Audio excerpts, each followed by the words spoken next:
মাইকে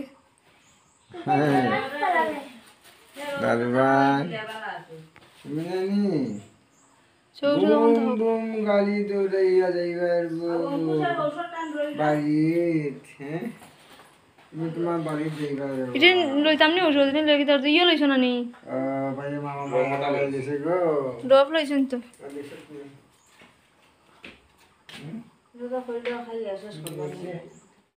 তুই ওই বাইরে বসালি বল আমি লইতে পারতাম না আমি যে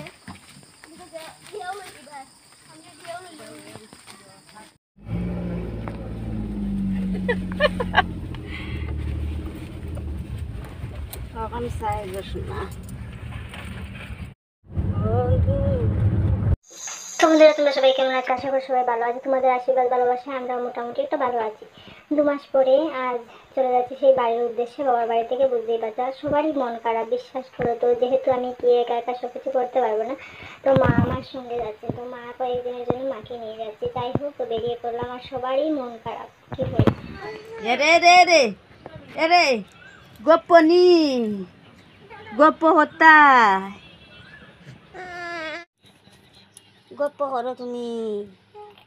ও ও গো কিতা গো কিতা কিতা কইলাও কইলাও একটা কথা কইলাও ও গো।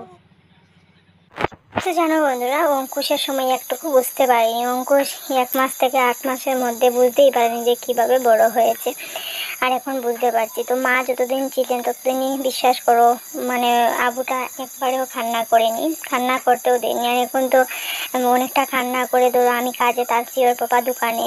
তো পাপা যখন নেয় তখন আমি কাজ করি আর কি, এরকম একটা বিষয়। পাপার কুলে অনেকক্ষণ থাকে না, অনেকটা কান্না করে। উনি ভালোভাবে নেওয়ার চেষ্টা করেন কিন্তু ও থাকতে পারে না, বুঝতেই পারছো। তো অনেকটা কষ্ট হয় আমার। এইবারে বুঝতে পারছি যে কতটুকু কষ্ট। তো সেরকম ছোটো একটা বোন নেই, থাকলে নিয়ে আসতাম। আর ভাইয়েরা বুঝতেই পারছে ওদের পড়াশোনা নিয়ে ব্যস্ত, আর মা তো কিছুদিন পর পরও আসতে পারবেন না। তো সেই কষ্টে জীবন কাটছে কি করব, করার মতো কোনো উপায় নেই। বাসা নেই। সবাই ভালো থেকো।